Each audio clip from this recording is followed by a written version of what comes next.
जी news channel मध्ये सर्व प्रेक्षकांचं हार्दिक स्वागत। ताज्या घडामोडी पाहण्यासाठी जी न्यूज चॅनलला सबस्क्राइब करा।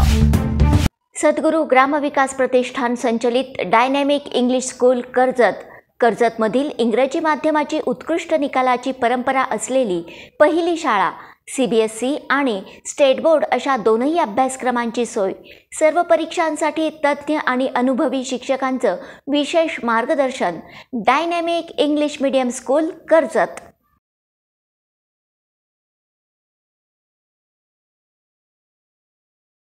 अहिल्यानगर जिल्ह्यातील कर्जत तालुक्यातील ताजू शिवारामध्ये आज खळबळजनक घटना घडली आहे। ताजू शिवारातील बरकडे वस्ती परिसरामध्ये दोन सख्या बहिणींचा कालव्याच्या पाण्यामध्ये बुडून दुर्दैवी मृत्यू होण्याची घटना घडली आहे। यावेळी त्या दोघींना वाचवण्यासाठी पाण्यामध्ये उतरलेला त्यांचा आत्तेभाऊ आणि ग्रामपंचायत कर्मचारी याचा देखील पाण्यामध्ये बुडून दुर्दैवी मृत्यू झाला आहे। याबाबत घडलेली घटना अशी की कर्जत तालुक्यातील ताजू गावाच्या शिवारामध्ये घोड कालव्याच्या पाण्यामध्ये पोहण्यासाठी गेलेल्या दोन सख्या बहिणींना व त्यांना वाचवण्यासाठी गेलेल्या ग्रामपंचायत कर्मचारी यांचा पाण्यात बुडून दुर्दैवी मृत्यू घडला आहे। घोड कालव्याचे आवर्तन सध्या सुरू आहे। उन्हाळ्याचे दिवस आहेत, तीव्र उन्हाळा आहे आणि उष्णतेची लाट पसरली आहे।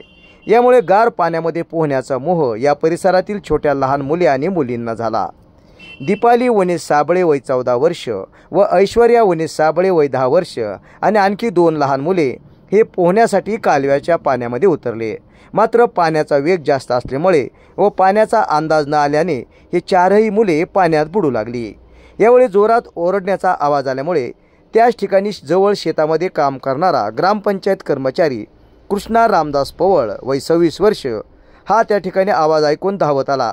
पाण्यामध्ये उडी मारून त्यांनी दोन मुलांना पाण्याच्या बाहेर काढले आणि पुन्हा या दोन मुलींना पाण्यामधून बाहेर काढण्यासाठी उडी मारली। मात्र या दोन मुलींना वाचवताना त्याचा देखील पाण्यामध्ये बुडून दुर्दैवी मृत्यू होण्याची घटना घडली आहे।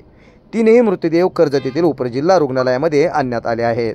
या घटनेने परिसरामध्ये हळहळ व्यक्त करण्यात आली आहे। या घटनेनंतर त्या मुलीच्या आईने रुग्णालयामध्ये दुःखामुळे हंबरडा फोडला होता। घटना कशी घडली हे आपण त्या दुर्दैवी मुलींच्या आईकडून ऐकूया। काय म्हणाल्या त्या? पुरे रानात गेलत्या, नळाला पवायला गेलते तर मी घरी येऊन गेले तर ते नाना तिथं उभा होता। ते पोरगं होते ना, ते नळाला उभा होता पण मी जरा असं लांब होते, लांबून चाललेच होते त्यांच्याकडे। तर मला जाऊ तर ते दिसना, माझ्या दोन पोरी दिसना।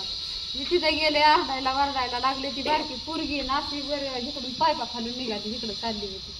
मग माणसं गोळा केली, त्या बारक्या पोरीला काढलं मी आणि लय माणसं बस 4-5 माणसं होती पण माणसं काय खाली उतरानातच बस त्या माणसाचा हातापाया पडून मग ते ना एक डॉक्टर आणतात त्याला डॉक्टर आणि दुसरे 2 माणसं त्या माणसाने मग त्या पोरीला काढली। त्या पोरीला मी गाडीवर टाकली आणि इकडे आणली दवाखान्यात आणि मग म्हटलं दोन काढले ना, मग त्यांना घेऊन या म्हटलं दवाखान्यात तुम्ही। मग हे 2 कधी काढले ते मला माहितीच नाही। त्या पोरीला घेऊन असते तर पोरीचा पाय पण त्या ह्याच्यात घुसला, नळी भाजली त्या पोरीला पण। मला काही सुचना नाही तरी पण त्या पोरीला आणली। डॉक्टर मला नेऊच नका तुम्ही दवाखान्यात, तरी मी त्या पोरीला उचलली गाडीवर आणली दवाखान्यात।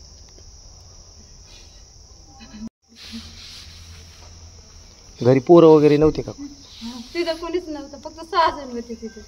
ही एक पोरगी आणि अजून 2 पोरं घरी येते, ही 3 जण होते, दुसरे कोणीच नव्हते तिथे। मग रस्त्यावरल्या गाड्या थांबवल्यावर मग माणसं जमा झाली। मग तिथाले शेजारी कांदा काट्यात बाया, त्याच्या बाया पण आल्या तिथाले।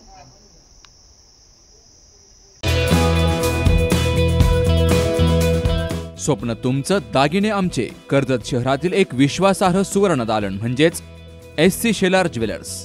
सोने, चांदी आणि हिऱ्याचे दागिने मिळण्याचं एकमेव ठिकाण।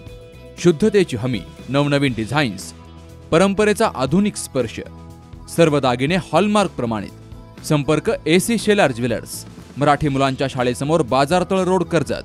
88 88 54 65 65 आणि 90 96 94 78 11।